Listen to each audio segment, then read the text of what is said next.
of rock and roll. Yeah, buddy.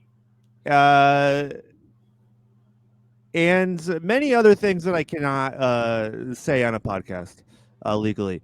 Mr. Connor Kelly, how you Hey. doing, buddy? I'm good. I'm good. I'm doing okay. Yeah, doing okay on this beautiful Saturday evening. It's a Saturday. This is a great time to Yeah. podcast. Sometimes you ask me how I'm doing. It's a Sunday. Uh And huh. no matter how many times I've said it, I'm like, I need to talk about how I have the fucking long dark tea time of the soul right now. Yeah, But it's a Saturday, it so is. It's a Saturday. let's There's no. let's turn up, you know? Yeah, crack it open. Going. Crack open a cold one. I'll crack open a cold one as well. Let's get it going, baby. Here we go. Let's get lit. Yeah, that's what this it's gonna be, that this kind of podcast, you know. Yeah. Let's just get really fucked up. Yeah, I mean, we did say we were gonna be trying meth at some point, so maybe Well, we now's the time. did. I mean, what at the end of the at the end of the Insomniac Yeah, cycle? that's gonna be our grand finale. All right. So Yeah, on the Walking Contradiction episode, or no, the Insomniac retrospective, yeah, we'll yeah. just be really cracked out the entire time. Let's just and you know a guy, right? Um, I wouldn't call him a guy, but yeah. It's like a troll under a bridge. Well, I mean, a different kind of cryptid, Yeah, yeah, unspecified cryptid, that lives in the woods behind my apartment complex. yeah. There are some strange noises that come from there, isn't there? Oh yeah, yeah. I mean, and I'm not even joking. The other day, I came out to I walked out to drive somewhere at night, and I saw a coyote, a freaking coyote. What?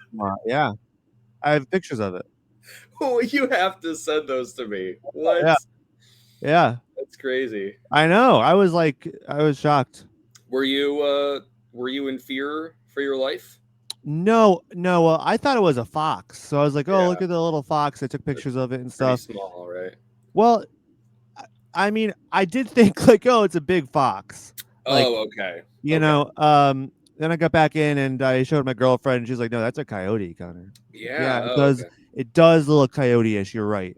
It Yeah. does look Yeah. Right. kind of like a coyote. Now that you say that, it's like, Yeah, and it's it, holding a stick of dynamite, so something's it up with this is. fucker. It's holding the dynamite. It has. That's the dynamite has the Acme logo on it. Yeah, that's the tell. That's the That's the tell. tell. Yeah. It could have a stick of dynamite, and it's not Acme brand, and it's like that's a fox. That's Yes, exactly. Yeah, yeah. No, the Acme is the dead giveaway for the coyote. you have to look closely. I don't know. That's Yeah, yeah. It's in small print. I mean, the stick, like the dynamite, like they're small, and so you can only inscribe like small font, like the letters in small font. So yeah, I had to zoom in on my picture and like, oh, that is that right. is Acme. Yeah, be That like is an Acme product. computer enhance. Oh Enhanced. fuck, Yeah, it's Acme. Jarvis. It's a coyote. Yeah, Jarvis. I had to ask Jarvis. Yeah. Um. Anyways, what's going on in your neck of the woods? No coyotes over there. Do you guys get coyotes in the city? No, no. I've seen a raccoon climb a tree before. That Oh was, wow. and it's a scrabbling little fucker. Yeah. The other day, literally, it was I think Thursday night. I was walking to my local pizza place. I'm next to this pizza place I like to go to. We have gotten pizza there before We've been there. Yeah, yeah. when you It's good visited me. stuff. When you visited me, Yeah, yeah. um, and I placed the order for pickup, so I'm walking there, and I don't. I'm kind of awkward. I'm like sort of an awkward guy, and so like I could True. tell I'm gonna be a little early. I'm looking at it and I'm like I'm gonna be a little early, and I don't really want to wait around in the pizza shop. Yeah. Me and the pizza guys, we kind of have a thing. I don't even go to this place and tell them like, oh hey, I'm here. I'm Uh-huh. here for con. I just walk in. The dude makes direct eye contact with me, gives me Yeah. one of those, and then hands me my pizza. That's it. I don't fucking Wow. say two words to this guy. That's incredible. Uh, so I don't really want to hang around because I feel like No. that's like our deal, you know. Yeah, and he doesn't want you to hang around either. He does no right. This is mutual. Me and the pizza guy. Exactly. Yeah, you're on the same page. So so I have just a few minutes. So I hang back at this corner. I'm not at Stuart in the Avenue, but I'm hanging back at this corner. I'm looking at my phone for a Yeah, couple well, minutes. give us the cross streets just so we can I don't need we anyone to can dox figure you. out. No one needs to know where I live. It's fine. I've probably already said too much. Someone I could know, definitely probably, yeah. figure out where I live if they were Yeah. determined They can enough. piece it together. Please don't do that. Here's all this is building up to. I'm next to this bush, right? And out of the corner of my eye, I see this little fucking thing on the ground. I'm turn around. I'm like, what's that? It's a rat, because of course I live in fucking New York City. Yeah. Not weird to see a rat. I see rats all the time. Uh-huh. But this rat was really close. Like, Oh because boy. I was looking at my phone, so I'm just standing there, and so the rat is like, okay, coast is clear, like I can just come out. Yeah. Rat is like right next to my foot. Me and the rat make eye contact, Oh and boy. then we startle each other. I'm like, Uh-huh. whoa, and then the rat Yeah. fucking darts off back into the bush. Yeah. This, as I'm telling it, it's not a very exciting story, It's kind but of well, no, it's kind of like that that's what I commercial have with going on. it's kind of like the commercial with the M&Ms and Santa. It's like It's like that. it's like Yeah, he does exist. They do they do exist. exist. Yeah. Yeah, That's kind of yeah. how it seems. That's exciting. I mean, Yeah. uh, And you for know, the I mean, record, I'm not one of those city guys who like doesn't like rats or whatever. yeah. I have a lot of respect for rats. Mm-hmm. You know, they have to carve out a niche in this fucking, garbage this fucking garbage patch we all inhabit here in Yes, New York and City. It's a disgusting place to live. yeah, and the garbage patch is not their fault. It's like Exactly. they live in this place and they're surviving the best they can. The garbage is human made. Yeah. Rats don't really want to eat garbage. There's just garbage everywhere, so Exactly, and they got to eat something the fuck else to are they gonna? survive. I'm not Yeah. gonna give it a slice of pizza. This isn't Ratatouille. It's not getting my pizza. Well, you have there is the pizza rat thing that you on the subway you see the right wasn't that a thing where you see the rat with the sliced pizza or something on the Yeah, subway? yeah, that is true. Occasionally, you'll see that That happen is true. But in the city. if it gets it, then it's got the better of me. I'm not offering it to the rat. It's earned it. Oh my god! Talking about rats and I just had a flash forward to the comment section portion of this episode.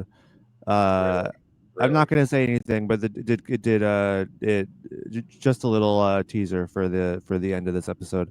Wow. Um, yeah. So Connor, that's exciting. Anything else going on this weekend, or you're just chilling out and No. I mean, just yesterday would have been us going to the Toronto International Film Festival to I see the know. sort of world premiere of New Year's Rev. Yeah. And I've been playing Hollow Knight Silk Song. I don't know if you're familiar, Connor. I've seen stuff about it. It seems like some people in like the MCR fandom are into it. That doesn't surprise me. Yeah. It's very somber Okay. and morose. So And the people were overlap talking makes about sense. like the soundtrack to that is cool or something. It is. Yeah, it's Okay. a phenomenal soundtrack, incredible game. It's a big deal that it's out. Anyways, what I'm trying to say is I haven't even fucking bothered looking up anything like, oh, did anything special happen? Did Green Day say anything? Do you have any info on that end? Yeah, well, I just saw a video on Instagram from the premiere, and it seemed like Billy Joe did do like a little video message for the premiere. Mm-hmm. Um, but it seemed like it was a pretty short thing. Just backstage before they went on to play. So I mean, that's nice. It was a nice Was little it was it treat. a pre-recorded deal, like when you go to the Yeah. movie theaters and Yes. Tom Yeah. Cruise is like, "Thanks for coming." Yeah. Please support cinema. Like Tom Cruise isn't really there or sitting No, he's down somewhere to talk to yeah. you. He's got better things to do, right? He does. He's doing Tom Cruise. I mean, he's seeing a different movie because he loves Right. going to the movies. So, Right. but no, yeah, yeah. It was a pre-recorded message, I think, and just saying. I mean, I didn't. I watched it on mute, if I'm being honest, so I don't even really know what he said. Uh, that's what Yeah, I yeah, do a lot of it, because I wake up and I just listen to like an album. I listen to yeah.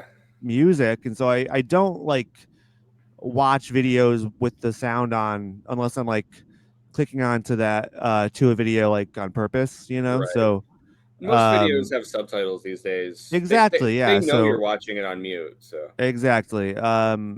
But this one didn't, and I mean, yeah. I think it just seems like a short and sweet message to the audience. So I don't know. They were just like backstage right before going on to play. So that's cool. I don't know. I don't feel very like I missed that live.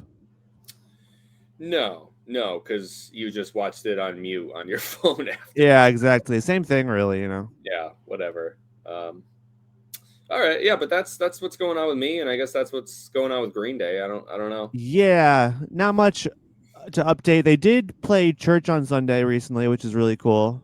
Sweet. They've I think they played that a couple times in the last year.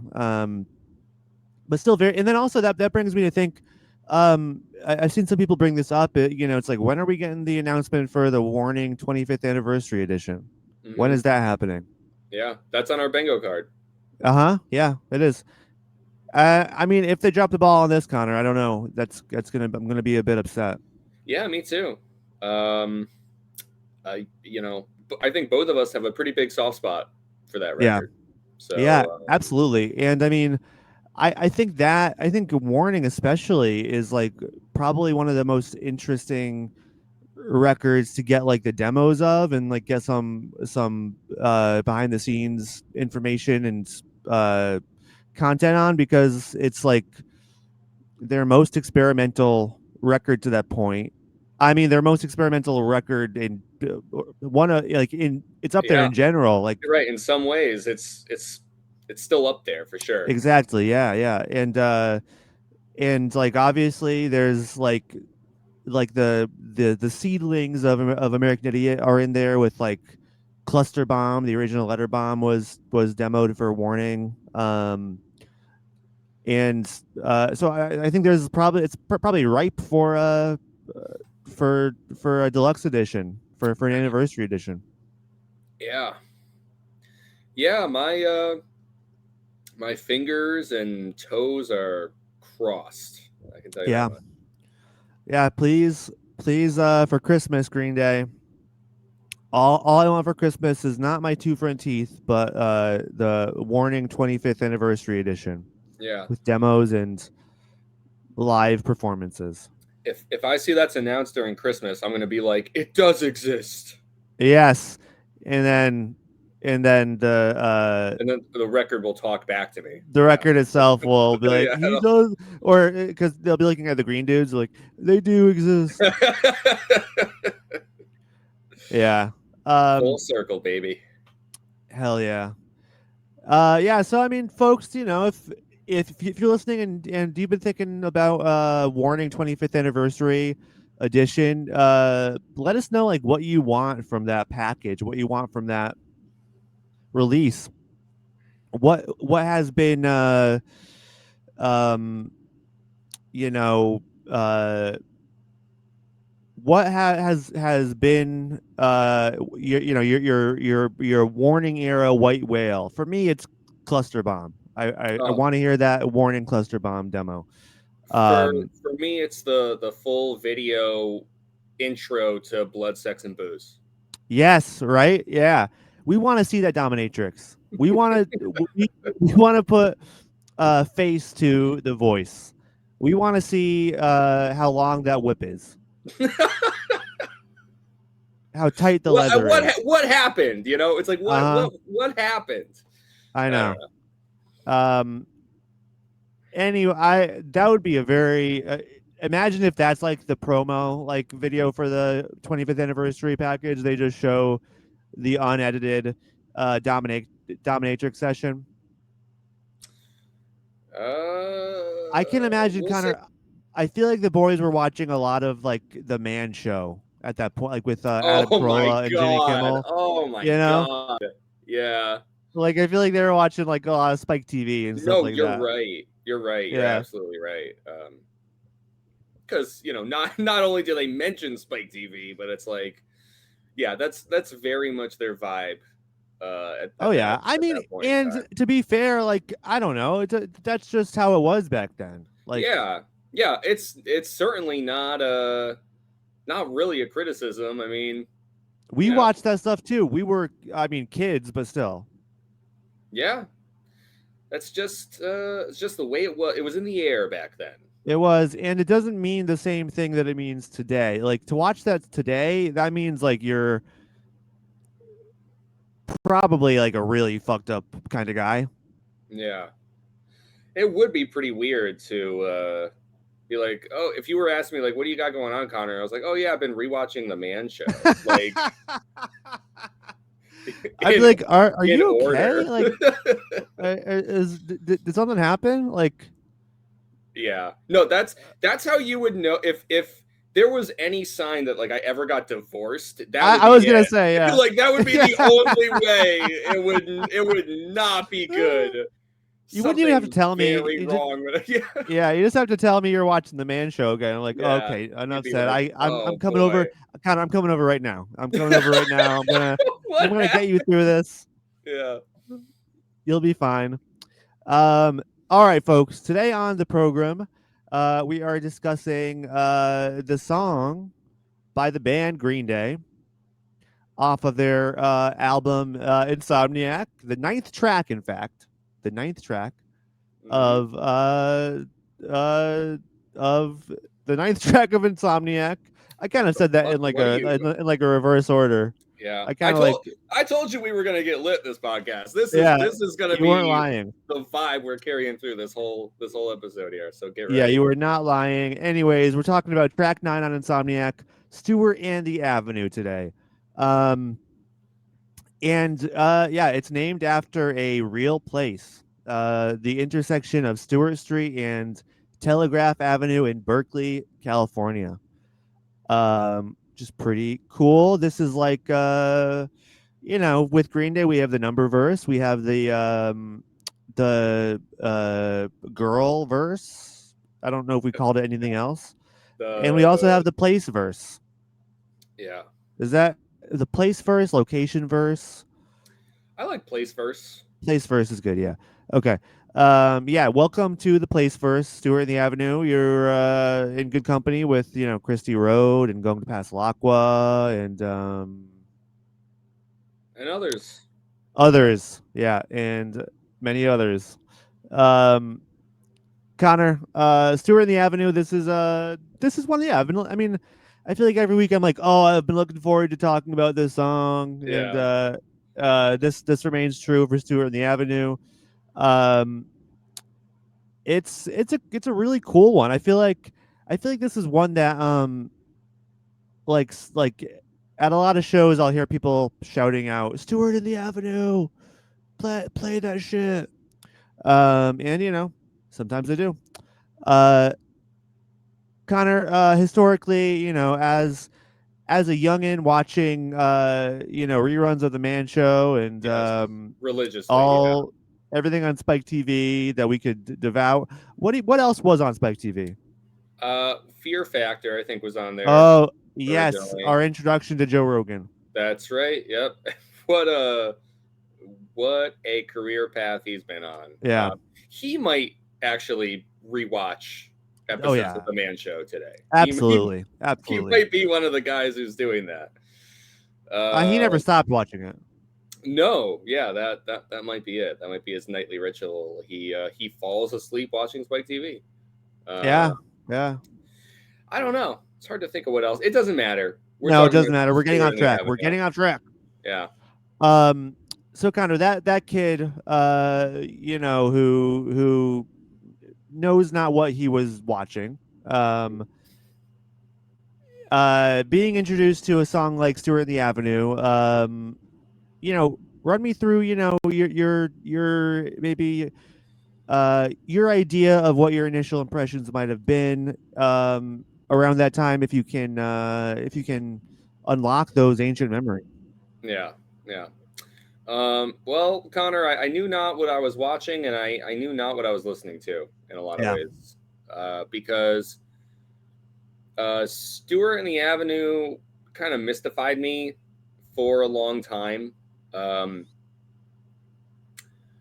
Again, mostly because I've been pretty upfront with this, but Insomniac is a record where, like, there's big chunks of the lyrics that I had misheard or was not sure about.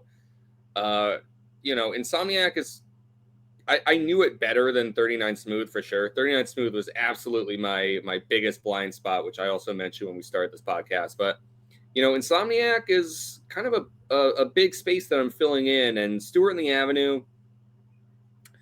I was always kind of like, what the fuck is the deal with this song? It's funny because you look at the lyrics, like now I'm like you say, I'm an old fucking man. I look at it, I'm like, well, it's pretty clear actually what this song's about. But Yeah, yeah. I wasn't very proactive back then, and I was happy to sing along the way that I thought it was, and so all that's to say, when I think about my initial feelings on this song and how I felt about it when I was a kid, um, I did like it for sure. Uh, because it's one of those songs that just sounds really good to listen to. Like, you don't really have to know everything that Billy's saying, and the chorus will elate you and carry you through no problem. So I did really dig this song, but I guess I felt like it was a bit of a head scratcher, and I was always a little bit at arm's length with this one. I don't Mm. have that same uh like fan attachment as those people screaming out Stewart in the Avenue. That's not the deep cut that like I really need Green Day to play. I thought this song was just pretty okay when I was younger. Yeah. Interesting. Yeah, I don't know, it's hard for me to remember. Like I know I've always like really loved the song, and I I've always like thought it was a really cool part of the album.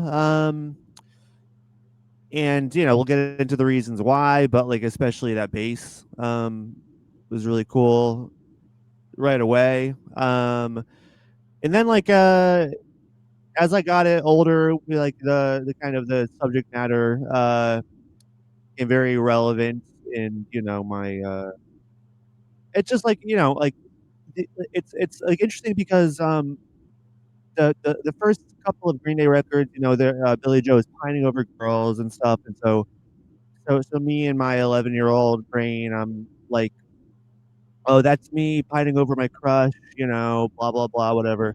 And then you get into like the actual kind of like relationship drama y conflict stuff, like a little later on, and then like you get into like your first like teenage relationship, and it's like oh man, this song's speaking to me. Mm-hmm. Yeah, so I think that's really what how I identified with this. But now, Connor, as you've grown into, you're Connor, your life itself is kind of like the man show, as you're a man just Yeah. going about your daily business, and people watching in, they're like, hey, that's the man show. Um, Okay. you know what I'm saying? Um, how do you feel about the song these days? If different at all, what's the temperature read there? Yeah, it's gotten hotter. All right. I like the song more, which it's not weird. It's true for a lot of Green Day songs, but um, yeah, I do think this is a really solid Green Day song. I guess for me, like personally, I would say it's kind of overlooked. I know that within the fan base, you wouldn't really call Stuart in the Avenue that, but like for me, I think that's kind of the experience I've had, and so I feel like Stuart in the Avenue is more like a song that I'm uh, coming back to and appreciating more. Um,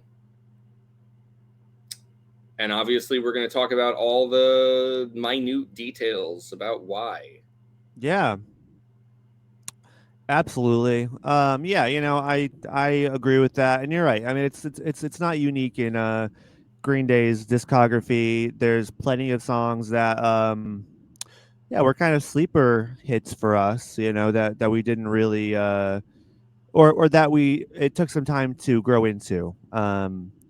And yeah, I think this might be one of those tunes. Um I mean, as a lot of Insomniac is, I feel like that, because I feel like Dookie is like the immediate that's like the immediate high, you just get it's just like instant. It's just like uh chugging down a 7-Eleven Slurpee. Hmm. You get that sugar rush. Uh and then Insomniac is kind of like uh I don't know. I'm not gonna say methamphetamine. I'm No, not gonna say methamphetamine. no, no. I don't. Insomniac's kind of like dark chocolate. Maybe Yeah. you eat it. Yeah. You try some when you're younger, and you're like, I thought I liked chocolate, but this Yeah, this is is this or is or too may, chocolate for me. maybe Insomniac is like a strong cup of black coffee. I was gonna say coffee. Yeah, that does kind of that's kind of more its speed. It's yeah, it is kind of like black coffee in a way. It's an acquired taste to a point. Um, and yeah, so I think I feel similarly to a lot of yeah, of Insomniac. I feel like it's like, wow, I really like this even more than the fucking instant sugar rush that Dookie is. Yeah, so we'll dive into the song. Now, I mean, we gotta start with the bass, Connor. Right? We gotta talk. We gotta talk about. It's all about that bass. Yes, yeah. Who does that song? Megan Uh, Trainor. Megan Trainor. Where has All she about been? that Where has bass. she been? I don't know. I think she might just be coasting on that one hit wonder success. That's a song that'll carry you through. If fucking James Blunt can live his whole life off of "You're Beautiful" or whatever, then Megan Trainor can get a few decades out of all Now, about that bass. how do you feel about that song? 20 years later, you're I beautiful. I like it. I still like it. Yeah, And I didn't I like still it. think the music video is like really weird in like a Yeah, it really rubbed me the wrong way when it came out. Like, I don't know, I don't know why. It just like it was really off-putting to me. The whole I thing. I don't blame you. I don't blame you. It's like very saccharine and melodramatic, and especially like it was funny because like that would be on Fuse too. So like Well, it was all the time, and that's why. exactly. So So I we'd I like be remember it so well. right. Like you'd be like you would know what music videos or what kind of music you'd be like waiting for or Yes. wanting to hear, and then like that would come on, and Well, absolutely, it'd be like, what the fuck? Now you I was gotta, like, yes, exactly. Like going from like imagine you're watching Fuse, the teenagers music video. MCR's yeah, teenagers plays, and then immediately goes into "You're Beautiful" by James Blunt, and he's yeah, fucking yeah, there on the and, fucking iceberg or whatever. and I guarantee you that exact sequence of music videos Oh yeah, 100% occurred. Yeah, absolutely. And so it took me a long time to detach from that. yeah. But I've heard the song in isolation kind of recently. I'm like, yeah, it's not a bad I song. think It's like it's a I do think it's fine. Yeah, yeah. So but just at that point in my life, man, something just really, I don't hate a lot of music, like, but there's just yeah, right. something about it really fucking triggered me. Yeah, no, that was like at that time for you, that was like the equivalent of an unskippable pop-up ad. That's what it was. Yes, Like exactly. That's exactly it. I was that was like, like you had to watch like a car insurance commercial in between yeah, Green Day and My Chem music videos. exactly. I was like, I mean, give me Coldplay or something at least. Like, Yeah, I don't care. Even Coldplay is better than this. Please. yeah. All Okay. right. Anyways, What were the bass? The yeah, the bass. bass. Holy All about that bass. The bass in the song, my friend. wow. This is gonna be No, no, this is gonna be worse than I thought. no, we're doing great. We're doing great. Okay. Honestly, we don't have much more to talk about, so we're fine. Um, so yeah, the bass pretty much starts off the song more or less Yes. after a hit of the drums guitar pops you in, the bass kind of runs off and does its own thing for for a second. Connor, your thoughts on Mr. Mike Dern's performance here on Stuart and the Avenue? I mean, it is excellent. It's an excellent performance. um, and last song we were discussing Panic Song, and we were talking about like, man, isn't it crazy that a third of Panic Song is just Mike playing one bass note over and over again, and I feel like to follow that up with Stuart and the Avenue and like this bass intro, it's kind of like I felt like it was a bit of a statement in a way where Mike's coming back really strong, and uh, yeah, I think just like showing the range of his playing, you know. And so I thought it was really cool that those two songs are back to back and that the bass is so prominent in each, because you get to see like such a change in Mike's playing, and it's not even that one is better than the other, it just shows what he's capable of at like either end of the spectrum, and that's really cool. Yeah, it's like, oh my god, he knows more than one note. Yeah, Holy yeah, shit! yeah, exactly. It'll just like how when you're listening to 39 Smooth, everyone's always like, oh yeah, if you know power chords, you could play any Green Day song, and then Billy will just lay into this insane fucking solo. Oh yeah. I'm sure real guitar heads are shaking their head. They're shaking their heads. They're like, come on, Well, I could play that, but go fuck yourselves. We yeah, don't give a shit. I don't give a shit. I don't. I'm just constantly anticipating all sides of things. It doesn't matter. I'm like the fucking Being called out Kwisatz by real Haderach. musicians. I'm the fucking Kwisatz Haderach of Green Day here. I see all Yeah, threads. You know, it's true. It's true. You do. We have I to. what I don't know. we have to what? I have more to say about the bass. I I'm was still gonna say all about like, I was gonna be like, we have to be like the Harkonnens. it. What are We you have to be like doing? that. We have to be like them to overcome. What are you doing? We have to What are be you like them. drinking? What do you You have? A know what I'm Coke talking about. I'm Zero? doing a Dune thing. No, I know you are, but where's this coming from? You brought up the Kwisatz Haderach. It's not my I fault. know, I know, but it's like sometimes you just gotta let things roll by. You always gotta like expand. Sometimes you just gotta let these things roll on by. You don't know how much I let roll by. Okay. You have no fucking idea. All right. Okay. So the bass is great. I think like the bass line is so good.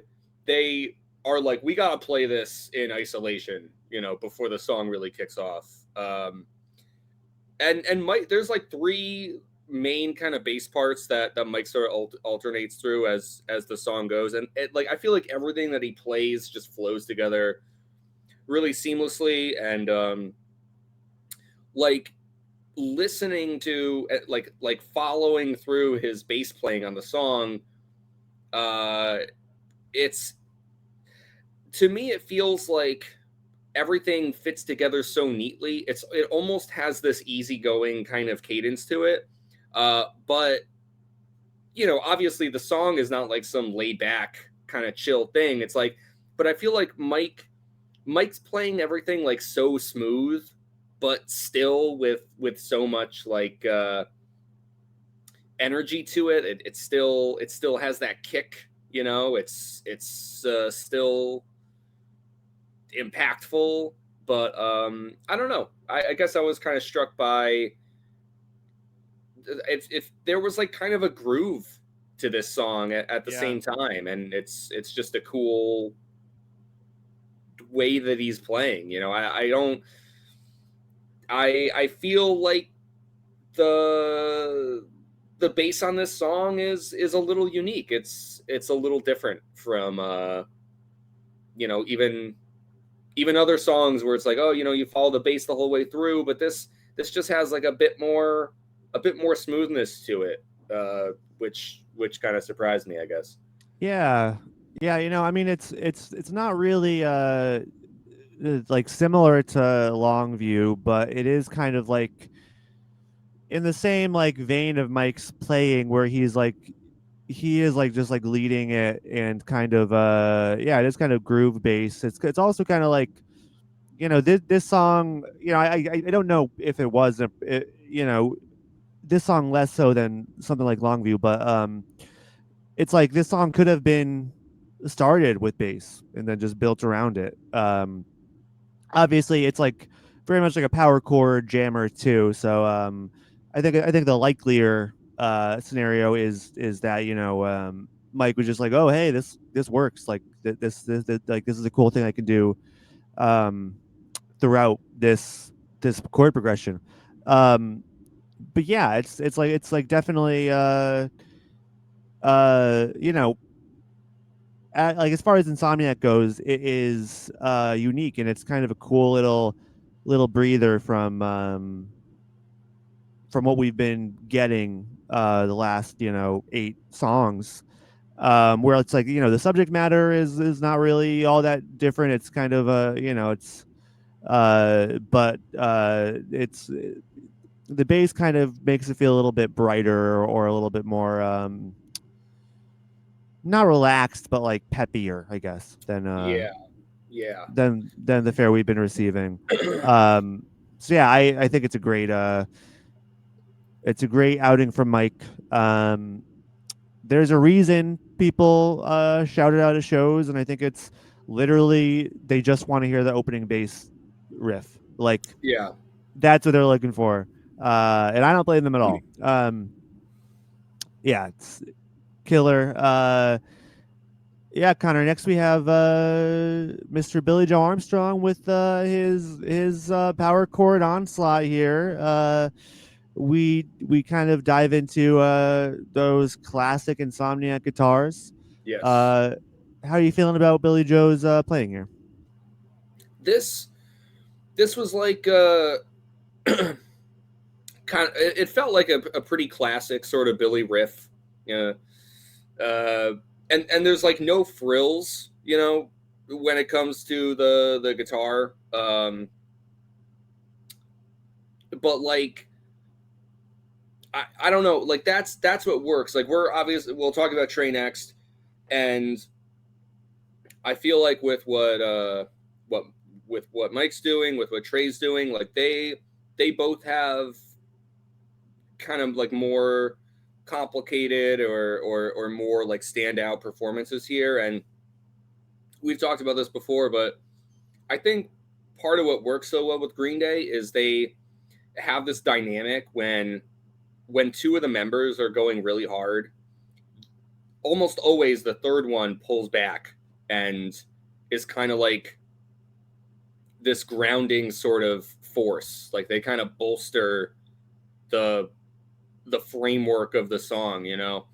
And so I feel like with Mike's groovy bass line, he's going all around.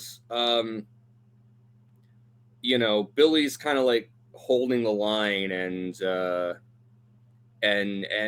just playing a really simple but really fun, cool guitar riff. So it remains very satisfying, and I love after that second chorus. They all are like playing for four measures or whatever. They kind of just like double up that instrumental part. Yeah. And you specifically have mentioned this where Insomniac, there's no solos, and instead they just play harder.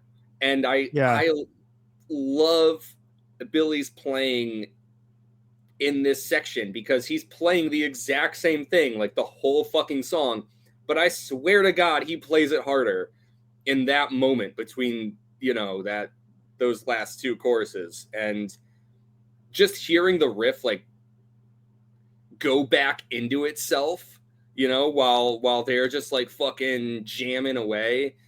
I love that moment so much, and I really credit Billy's guitar playing to that. So Yeah. I think it's really awesome. I think it's all killer no filler for Billy. I agree. I think it's yeah, it's a very powerful perform like you said it does go into that the instrumental section, and yeah, it's just he's hitting that guitar so hard. Obviously, there's multiple guitar layers there. Just sounds really powerful, really hard. It's Billy Joe in classic mode, power chord riffing with his classic strumming pattern that we all know and love by this point. And I think is especially like putting this song in the track list after Panic Song. Um, that's like I think that's perfect because you kind of come back to some normalcy after having a little bit of an oddball uh, track with Panic Song, and getting some simple things, but things that Billy Joe doesn't typically do with the intro to that song too. So I think that's part of what makes this song so satisfying is its placement in the track list. Um, and yeah, I mean, I don't know. I could have Billy playing on songs like this all day long, and I wouldn't get sick of them. Yeah, true that. And I mean, some albums are kind of like that, and that's okay by me.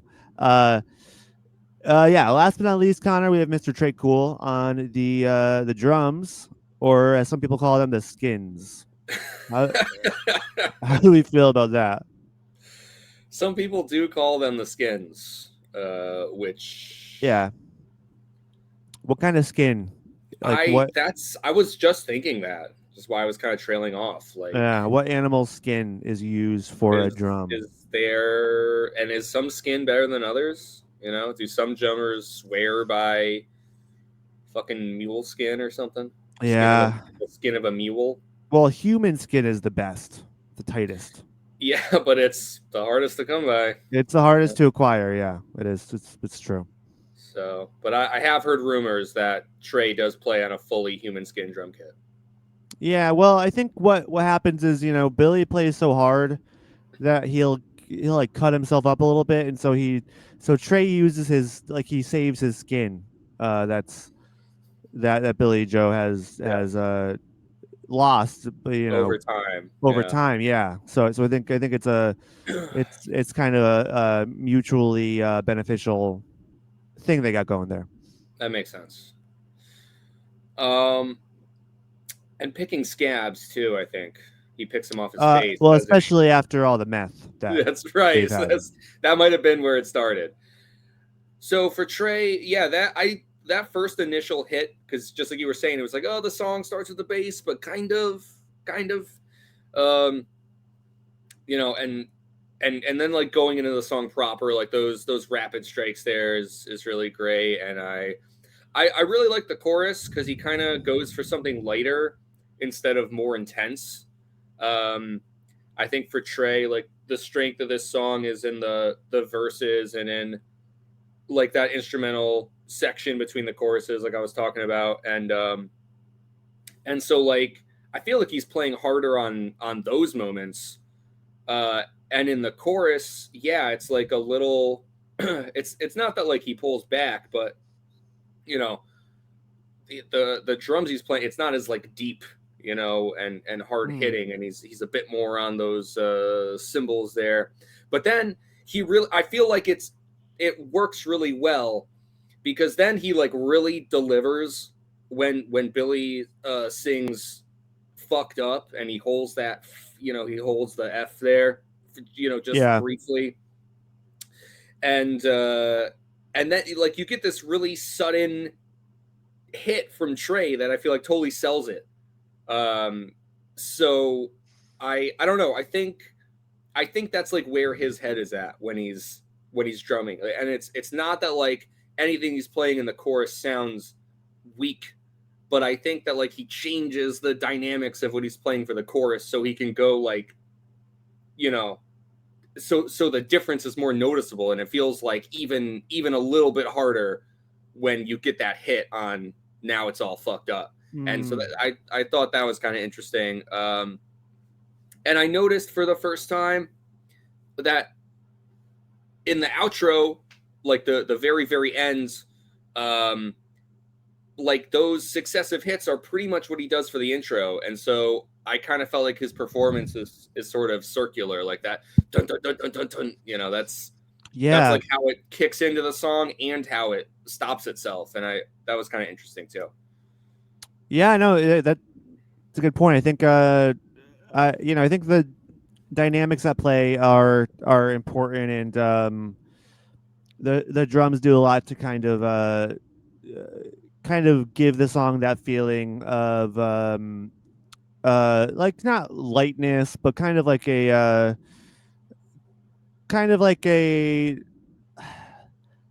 hard breeziness or something. Yeah, kind I of a don't know. It's hard to bounciness, a right? Or like bounciness. yeah, Yeah. It's like a bounciness as opposed to a lot of other songs on the record, which feel like you're just being pummeled yes, for like the entirety of the song. So I feel like this is a very necessary respite in a lot of ways from that onslaught you receive.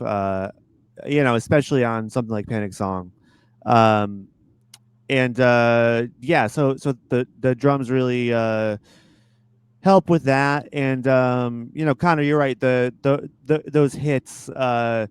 I mean, because that's like really, we talk about the differences and or like how repetitive Billy's guitar kind of is, but like the little like differences that we have with the bass and the drums, with that bump bump bump bump bump bump or the bass intro at the beginning, like and we we haven't talked about it, but this song is only like 2 minutes and 3 seconds long. It's a very yes, short song, yeah, so like it doesn't even need to have like those cool dynamic parts, but it does, and and it adds a lot to its color. And yeah, so I think it's in an album full of Trey kind of going ham and doing, being hard and heavy and letting rip. Yeah, I think this is a good kind of change of pace, and it's not like he's phoning it in or playing softly at all. It's just he's kind of changing the gear on his bicycle a little bit. yeah.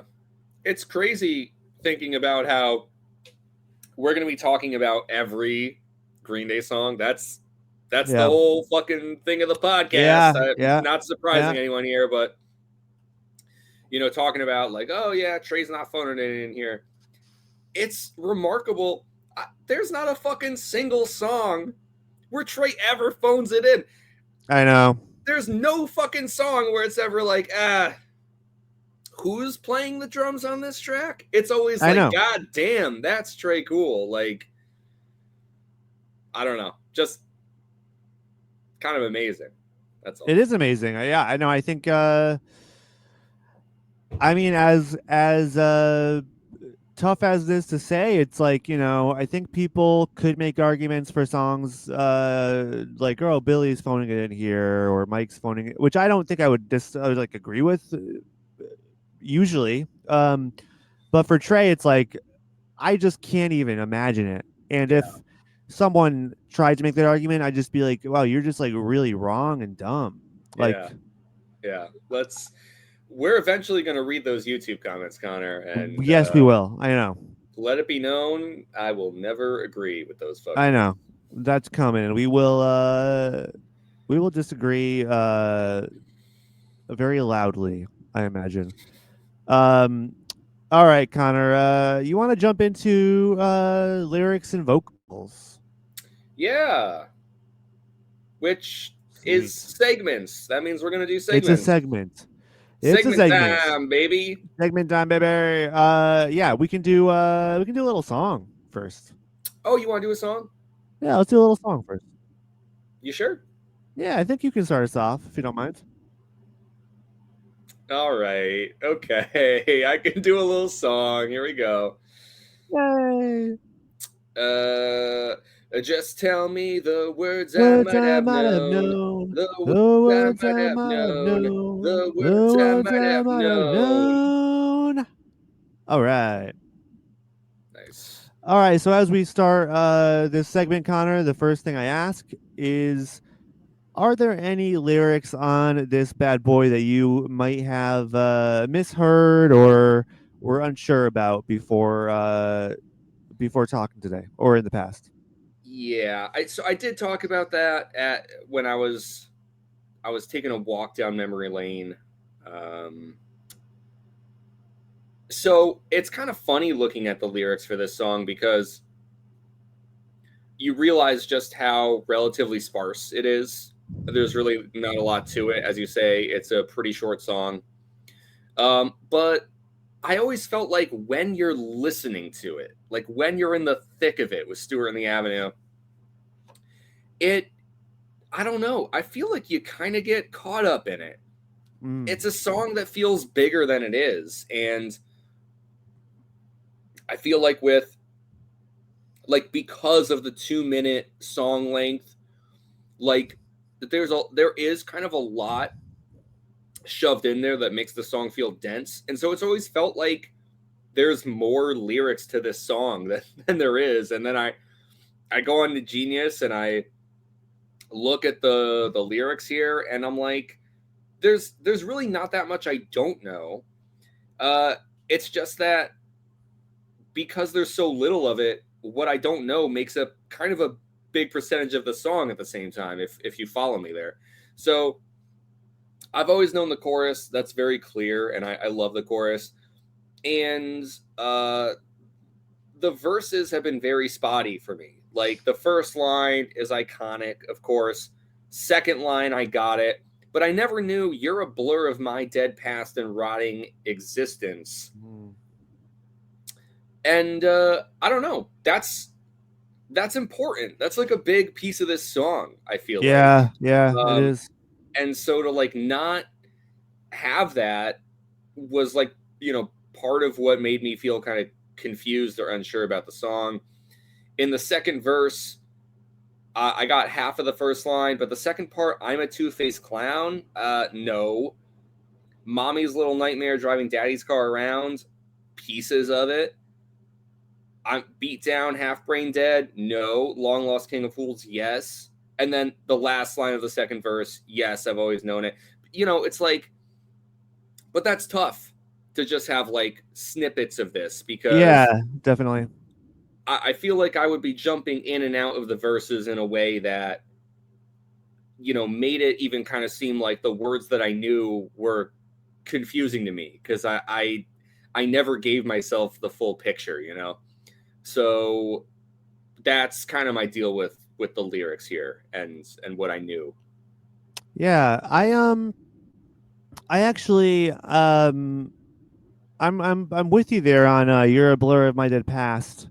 I didn't know that line, and I didn't, it's like one of those things where like I didn't even realize I was missing a line. I just never thought about it Yeah, really. Um, so that is that's kind of a revelation for me, honestly. Because you're right, it is kind of a bigger part of the picture.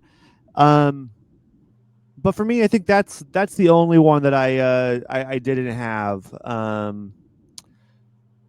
But this is a good example of Billy Joe kind of singing like Billy Joe does. totally. Um, and yeah, it's very easy to get lost or not hear something clearly, and it goes so fast. Again, 2 minutes long. Where it's like by the time you realize like you're missing half the lyrics, it's over. Hmm. So yeah, it's good to kind of have the pieces put together for us now. Any lyrics you want to talk about specifically here, Connor? Yeah. Well, I wanted to talk about the chorus. I feel Yeah. like, you know, sometimes I feel like we dive more into the verses, but I do really like the chorus in this song, and it's a chorus that I feel like is really poetic. Um, just in the sense that I think that what Billy is singing about here is pretty clear, but I just really like the way that uh, he goes about doing it. And so when we're talking about the the end of a relationship, destiny being dead, it's like the future that you imagine for yourself is does not exist anymore.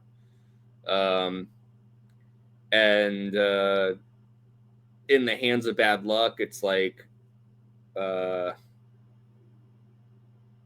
I guess just in the sense that like there's so many things that could end a relationship. It almost feels like it's almost up to like happenstance or like spinning a wheel. It's like, oh well, we just didn't make it. It's like if we flipped over another card or opened up a different door, like maybe we could have gone through it together, but like something Yeah. something fucking we slipped a gear, something fucked up.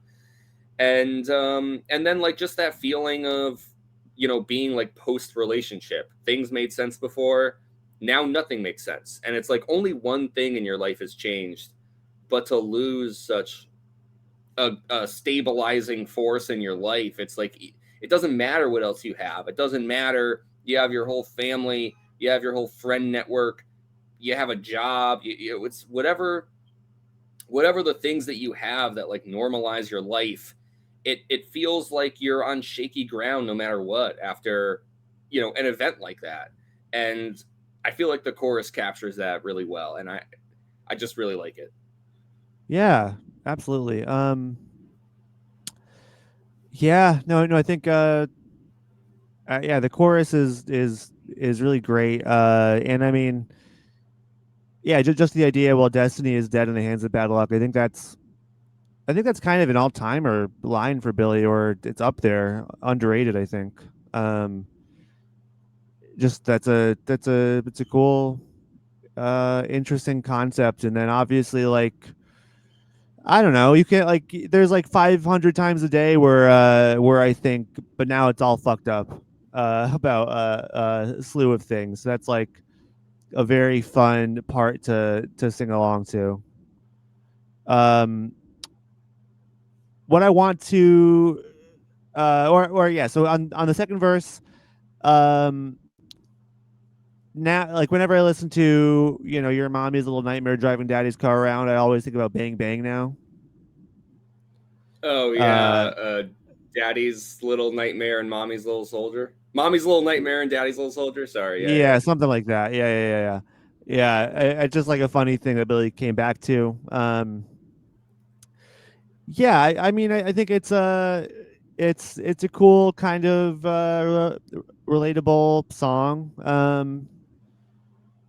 You know, it's a as Genius says, it's a punk anger filled song, Yeah, and it is. that's true about this and about quite a few songs on Insomniac. Um, yeah, it's it's a good one. Seasons change as well as minds. Oh And I'm yeah, a two-faced clown. That's an awesome line. and I do love I maybe bringing in like the vocal performance here a bit too. That last line, the second verse, I may be dumb, but I'm not stupid enough to stay with you. It's like I feel like that's a really like that line is super in line for Billy to to be like self-deprecating and also like Yeah, spiteful at the same time. But definitely. the way he delivers it, you know, there's a just a bit more bite to it when he goes, you know, I can't fucking do it. But you know what I'm talking about. Like Yeah. the way that he fucking sings that going into the chorus, it's awesome. Just like you said, this song really is like and we've sort of come around to this idea too, and been talking about this, but it's like kind of think that Insomniac defines a lot more of '90s Green Day than people give it credit for. People always Uh-huh. think it's Dookie, and but Insomniac, you know, even now when you think about like those YouTube songs or whatever that are parodying Green Day, it's like really they're kind of riffing on the Insomniac era. I think when they're talking about '90s Yeah. Billy, and this does feel like a really quintessential Billy performance. It's hard to get more specific about it than that, but like this is absolutely like distilled Billy Joe Armstrong the way that he sings this song. Yeah. That's a great point. You're right. Yeah, I think moving into the vocal performance a little bit. Yeah, you know, I do think it's just a good, like, yeah, you're right, distillation of where Billy is now, and it's a good, you know, it kind of feels like I mean, where Billy was at this moment now in our discography journey. Whereas like I feel like actually this song is kind of like it's kind of like a song that could be on Dookie maybe, but like the way it's played would be different. You know what I mean? Like Oh, for sure. Yeah. yeah, like the way it's played, the way it's sang, um, maybe some lyrical changes, but like I feel like this is like one of the few songs where I feel like it could with a few slight adjustments it could be on Dookie, but it's just like slightly past that where it's like it just would be different, like it would just be played differently, Yeah. and I think the vocals really kind of sell that because they're kind of more, yeah, they're kind of more angry than like snarky apathetic like on like they would be on Dookie, Yeah. while singing a lot of the same things. It's just like a Yeah. different of like the difference in intonation really sells the difference in the attitude, I guess. Yeah, for sure. And it's funny because, like, of course, there is still anger on Dookie, but yeah, even the Yeah. way that that's uh, translated is different. It and it's so weird because it feels like I just can't fully put my finger on it, but it would be so jarring to take Stuart in the Avenue and try to find a place for it on the Dookie track list. Like it would stick out like a sore thumb, and yet it's like Yeah. what is it that is different? You know, like it's hard to articulate, but there are just like these tiny little evolutions that all three of them are made, and of course in the production too, but like, you know, that is being done, that really sets it apart, that really shows that there's growth and there's distance from an album like Dookie, and that's kind of crazy, you know, Yeah. Yeah. because it's not totally obvious.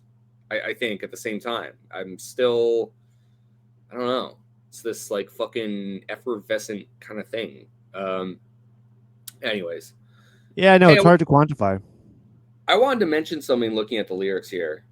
So Genius always has like a little blurb about what the song is about, and we've we've called that into question several times over the course of the podcast. But it says Billy's girlfriend broke up with him before Insomniac's release, so he proceeded to go home and write a punk, anger-filled song about it. Didn't Yeah, Billy get married to 80 at this point already? yeah, they're married at this point, and they have a kid already. So, I mean, I think this is wrong. I mean, the song could have been written before that. I think putting on my parasocial cap a little bit. Let's do it. Uh, I think the song is about Erica, um, or no, or maybe Amanda. It might be about Amanda. I mean, those you're gonna be right like 80% of the time. Oh, I just said I 80% know. of the time. Okay, but Oh, you're there we you're gonna you're gonna go. you're gonna be right pretty often if you're like, if the song's not about 80, I think it might be about Amanda. I know. No, no, I think it's just the timeline. Yeah, I think it is. I think it is Amanda. Uh, so yeah, this is kind of. I mean, I guess it's right where it was like, yeah, his girlfriend before Insomniac broke up with him. Like that's right, but just it's like also before uh Dookie was Right, uh right. Yeah, like broke this out. this makes it sound like it was just before Insomniac, and like it's not. So Billy's probably drawing on that experience to write this song whenever he does it. But Yeah, well, and also a lot of songs like, he has in his back pocket from like, he wrote Good Riddance during the Dookie sessions. So, and like When It's Time was already written, Hashinko was already written, like so who like it could have just been written that's before true. Dookie even. So, That's who true. knows. Yeah. But yeah, the way it's phrased is a little bit misleading. All right, Connor, you want to jump on into the next segment? Yes, I do. All right, You you start can. us off this time, buddy. Yeah, I mean, only if you help me out. I'll help you out. I'll help All you right, out. sounds good. So the song goes a little something like this: A warning, live without Have we warning. heard this song? Have we heard this song? All right, Connor. Well, that is the question. Have you or I ever heard this song, "Stuart in the Avenue," live in concert? What's your answer? Uh, I've never hated this segment more than going through Insomniac. Oh, I know Uh, it's tough for you. it shouldn't be, but it has been. This has proved to be a fucking a tough one. I don't think I've heard Stewart in the Avenue. All right, that's your final answer. Yeah, it's my final answer. I don't fucking think I've heard it, man. I don't All know. right, Have I heard it? You tell me. all right, Connor. That is wrong. What the fuck? What the fuck? What the fuck, Uh, dude? Connor, we have both heard this song Oh my live. god. Okay, We we heard it live together at Webster Hall, dude. New York City, October 8th, 2016. Connor, I'm so sorry. I hope you don't think that like I take these experiences for granted or whatever. No, I mean, That Connor, that it's was just fucking dust from my memory. That I don't yeah. like. I don't give a fuck. I fucking really give a fuck in the moment, dude. It's Oh, I hard for know. me to recall these things. No, Connor, I mean, believe it or not, me too. There's well, and I kind of think about how fortunate I am that like I've witnessed so many of these amazing songs that I'm like they blur into my mind and I forget 100% if I've seen them. But yeah, so we saw Stewart in the Avenue live at Webster Hall, and the day before I saw it live at Rough Trade. So I've seen it live in full twice. But then also at Irving Plaza 2012. Um, I could be I could be wrong here. I really could be. but I think they played like a portion of it. They didn't know the full thing. They like fucked up like a few measures into it. They started playing it and then kind of fucked up. Gotcha. Hey, let me ask you, just since I brought it up a bit, but I mean, okay, mask off here, Connor. Do you remember all this shit, or are you just checking setlist.com or whatever the fuck? Oh, I'm checking Setlist FM definitely. I just to be sure, I I knew I had seen Stuart in the Avenue before. All right. I was 100% sure. I didn't know that we saw it. I didn't realize we saw it together until I checked. Okay. Okay. It makes me feel a little bit better. Yeah, no, don't hold yourself. Don't be too hard on yourself. It's To this was almost a decade ago. to all the listeners who are like, you know what I would do to hear Stuart in the Avenue live? I'm the guy with the sign every time, fucking screaming. I'm sorry, guy. All right. I know. It's not easy to hear that people are so flippant with the experience that you're dying to have, but Guess what, buddy? Though a decade after you hear it live, you'd be in the same position.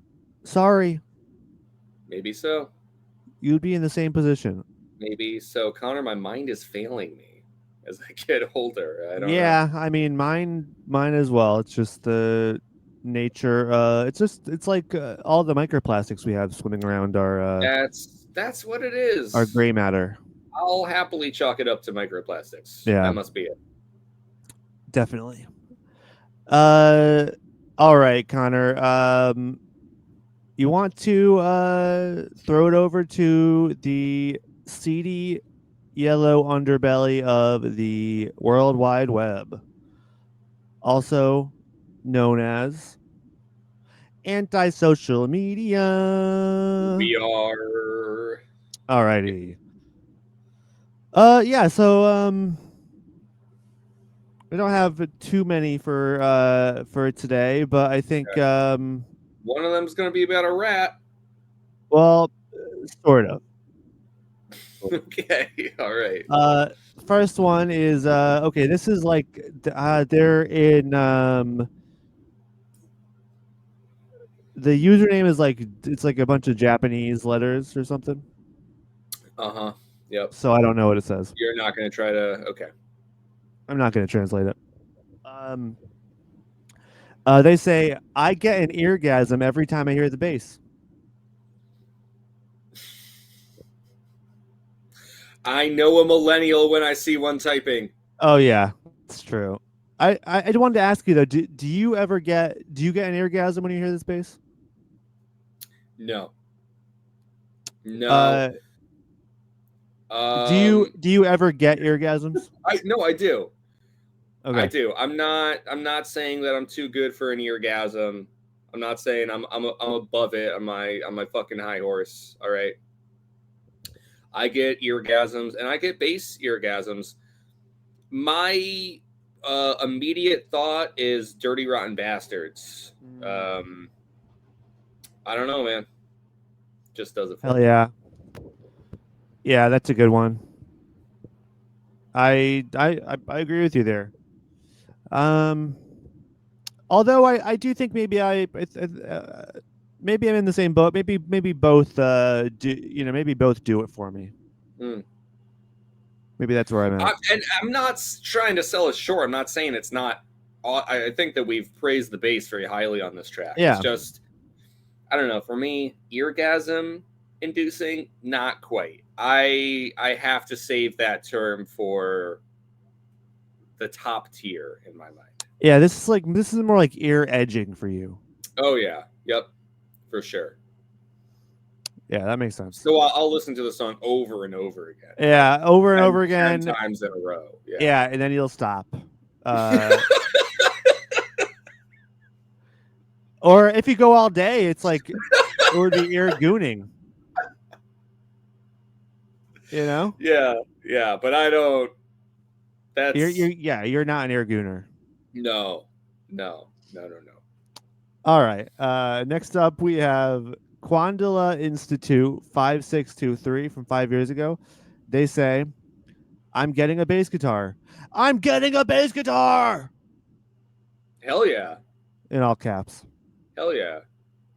How long ago was that? 5 years ago. So 5 years. Quandala, I hope you've been playing the shit out of that bass.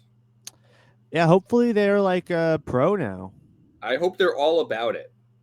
All about that bass. Hopefully they're covering that Megan Trainor song. I don't know what else you would do with 5 years of bass experience. I mean, at the very least, they have to know all about that bass and "You're Beautiful" by James Blunt. Can you imagine? Here's my bass only cover of You're Beautiful by James Blunt. Do you think that exists on YouTube? Somebody covering the bass from "You're Beautiful" by James Blunt. I have to imagine that it does, Connor, I because know. there's a lot weirder shit that exists Yeah, on YouTube, but I can it's picture the still video. kind of weird to think about. It's like I don't even know. Like, does that song have bass? It probably does, but Even if it doesn't, of course you could transpose it to bass, but yeah, you could. it probably does, right? Probably does. Probably, probably. All right. Next up, we have oh yeah, Miguel Durnt, 8 from 4 years ago. Miguel says, an ex of mine wrote the line, I may be dumb, but I'm not stupid enough to stay with you, with graffiti in front of my house. I think it's freaking cool. Wow, this is like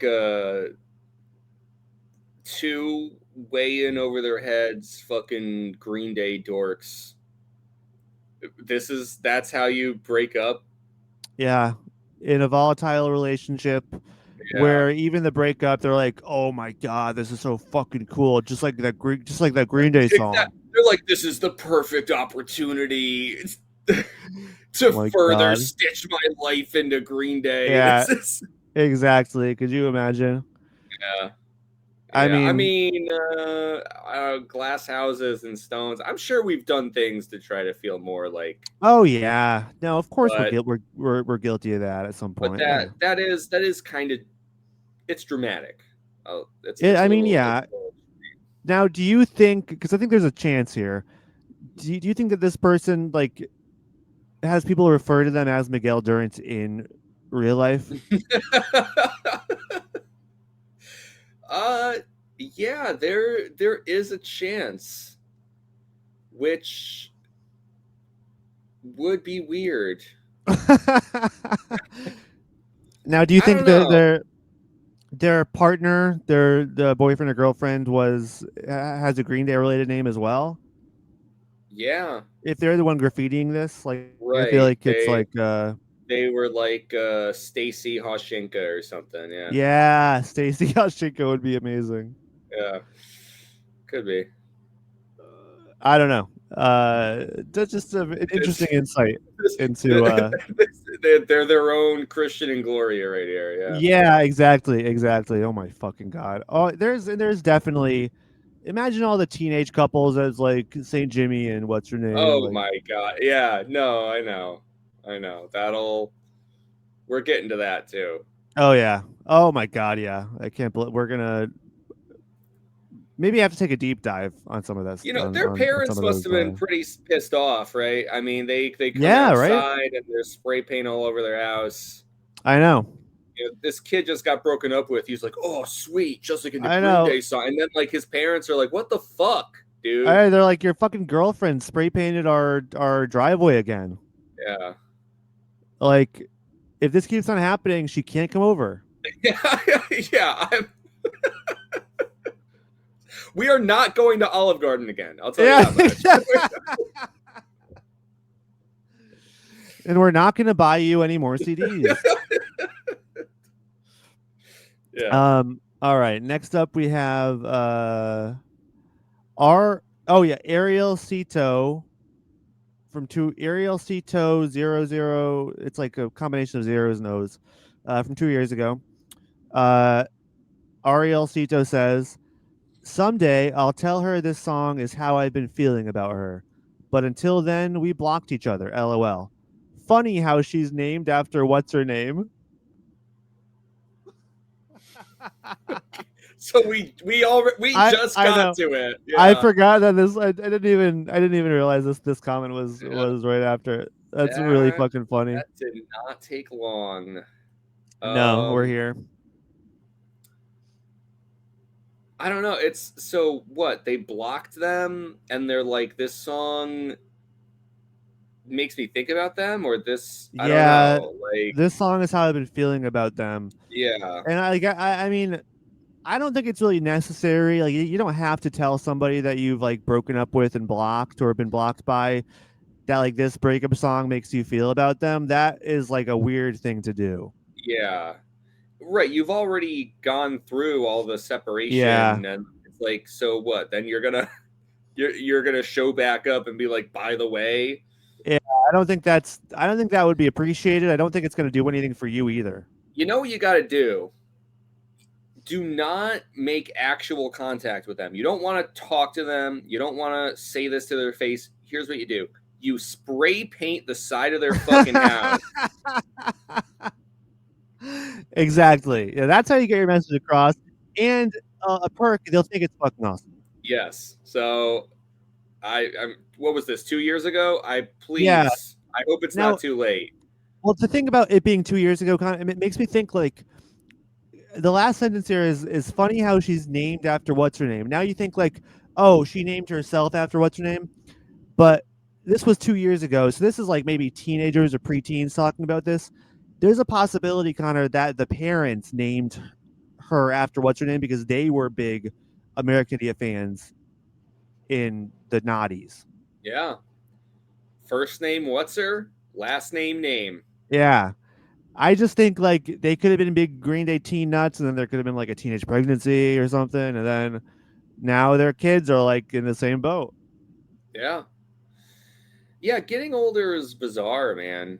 Um there should be someone at the hospital who like their only job is to just be like, "Are you sure about the name?" Like Yeah, if you're naming your kid like after I don't know, like an intellectual property or or yeah, a song, anything really, anything that's not just like a name. You there should be someone who's like, for real though. Is that what you want to absolutely. do? I mean, especially like there's so many wackadoo names these days. Honestly, like the Green Day related names are maybe better than like some of the other Yeah, a little tamer. weirdo names I've come across. Yeah, All right, next up we have Wilhelm Fink 7633 from 4 years ago. love that guy. Wilhelm, love that guy. Wilhelm Fink says, Billy Joe was arrested in this exact spot in 2003 by DUI. I think they mean for a DUI. Yeah, I get the feeling that's not true. Yeah, I was like, I don't know exactly the location he was arrested for his DUI, but it's like a kind of a fun thing to say. It's like a fun Green Day. I mean, we know in Green Day fandom, it's encouraged to make up your own facts about the band and about their lives. So this Definitely. fits right in. Oh yeah, no, it's a good it's a good I don't know thing of like fun fandom lore Yeah. to throw around, but it kind of feels like there's no way. Oh, well, I mean, almost no way. It's like, I mean, maybe like on Telegraph Avenue, which I think is a big road. That I mean, I don't know. That would make sense. But I don't the exact cross section of Stuart and Telegraph Avenue. I don't know. Next up we have Life is Good. You should get one. It's a good username. From 9 years ago, they say that bass is pouring to my ears. just say eargasm next time. Yeah, I know. I don't know what Porn, they. Yeah, porn to my that's ears. a missed opportunity. That's worse. I was kind of shitting on eargasm before, but porn to my ears it feels way worse to hear to say. It just all around pretty awful. Yeah, no, I don't like it very much at all. It's I don't know, not a pleasant thing to put in somebody's mind No, or ears. or ears. Yeah, I okay. Anyways, I don't know what to say. I just there's so Some much and there's Connor. Nothing. Sometimes you just gotta let it roll on by. You got to let it roll on by. You're right. Just gotta let it roll on by, buddy.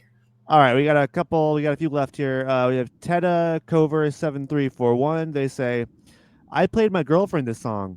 She came instantly when she heard the bass." Okay, this is getting ridiculous.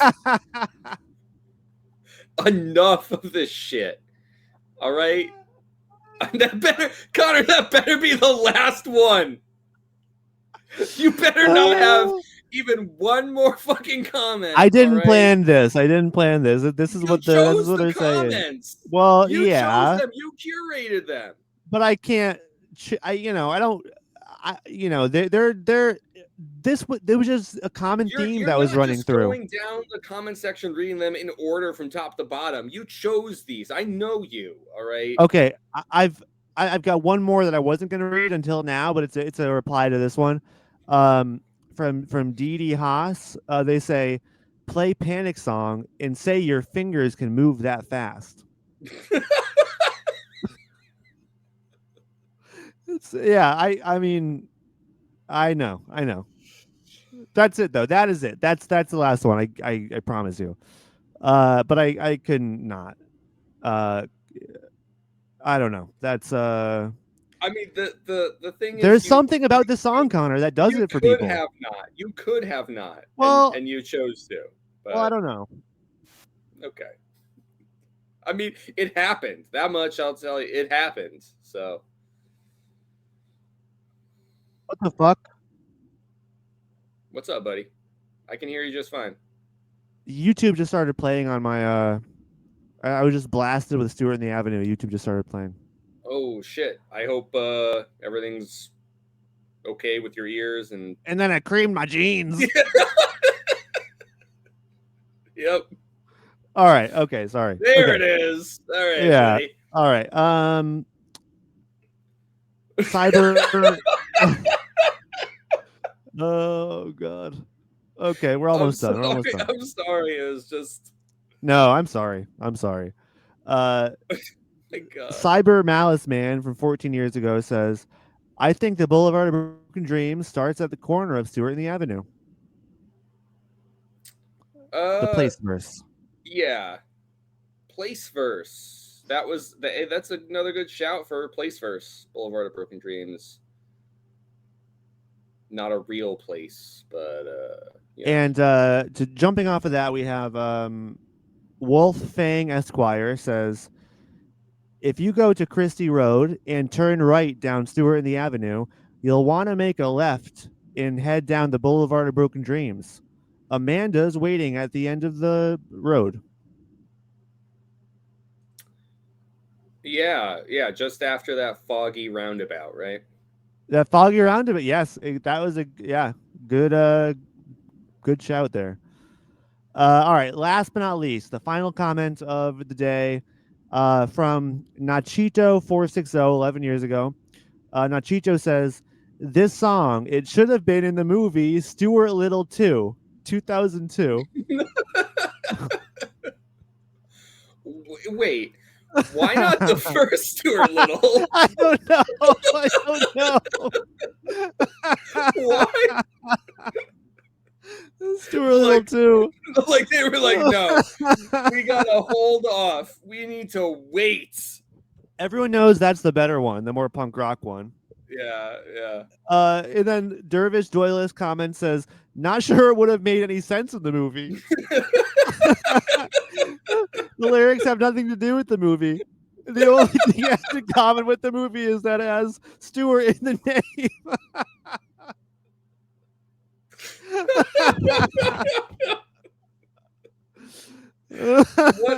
What was a meeting of the minds of like the two greatest Yeah. Stuart Little 2 fans on earth? Yes, exactly. Oh my fucking god! And there's more comments. They're going back and forth about, but it says it shouldn't be in a kids movie because it says fuck. It just they're debating whether it's appropriate. It's really an amazing discussion there they're having. That's insane. Just the absolute earnestness of that I interaction. know. Yeah, it's like they're in the fucking like producer's office on Yeah. Stuart Little Yeah, too. they have to make like the final call if the song is gonna make the cut, if this is gonna be on the Stuart Little 2 soundtrack or It not. was made for the film. It's got Stuart in the name. Can you imagine? This is in the scene when Stuart Little he's on the corner of that Yes, intersection. yes, absolutely. He's in his little car or whatever. It's his little mouse car. Uh, you, you know, oh come my on. god! And he puts in Wow. a little tape in his little tape deck. All right, Connor. Who wins Holy comment shit. of the day today? Oh, I thought it was gonna Which be a which one yeah. gives you a comment gasm? Ooh. Okay. Um, yeah, I'll tell you what. It's not going to be any of the comments about coming or gasming Yeah, or gushing, fair. any kind of like bodily reaction to this Yeah, song. I mean those comments couldn't be in Stuart Little too. So No, no. they're no good. And I'll tell you why, Connor. It's a kids movie. It's It's a a movie for kids movie. children. They it's not appropriate for them. If Stuart Little 2 was rated R, we could have a serious discussion about this. Exactly, exactly. And Maybe Stuart Little 3. I was They gonna say, Connor, the reboot will be rated R. yes. Yes. Oh yeah, that'd be awesome. It'd be like Stewart, and then the R in Stewart is capitalized, like Oh, a big yeah, that's perfect. Stewart And little. I mean, like he could be Big Stewart now. Yeah, Stewart Big. yeah. he's just he's just like the size of a normal guy. Somehow he grew up into a human-sized mouse. Yeah. People are like, "What is your deal, Yeah. dude?" I don't know. Yeah. Um. Anyways, I thought it was gonna be a slam dunk until the Stuart Little comment. But the thing is, for as funny as the Stuart Little comment is, and it is absolutely hilarious, it's still not gonna get my vote. I'm voting for Quandola's comment. I'm Mm, getting a bass guitar. I'm getting yeah. a bass guitar Hell because yeah. I feel like that's what it's all about, man. Um, I think just so. like Yeah. listening to something like this and being like, this is the it. You know, it's like I feel like that tells a whole story. It's like this is the song that sets this person on the pathway to getting into music and learning an instrument and becoming a bass player, and it's all like right here in this one song. That's so Definitely. sick. So I'm gonna vote for Yeah, them. no, that's fucking awesome, and it makes me think. I don't know if you saw the video recently where Mike in South America, he was like meeting, he like met fans in a hotel lobby or something, and they were telling him like, oh, like one of the, like their brothers or something, and one of them plays guitar, one plays drums, and like the little brother, uh, Mike gave him his bass, and he's like, hey, now I'm gonna give you my bass. Now you got to learn bass so you can start a band with your brothers. Dude, yes. It's very cool. I did not see that, but that's sick. I mean, how many bands has Green Day started? I can tell you I what, know. started one for us. Uh So huh. Absolutely. And I mean, look how we're doing.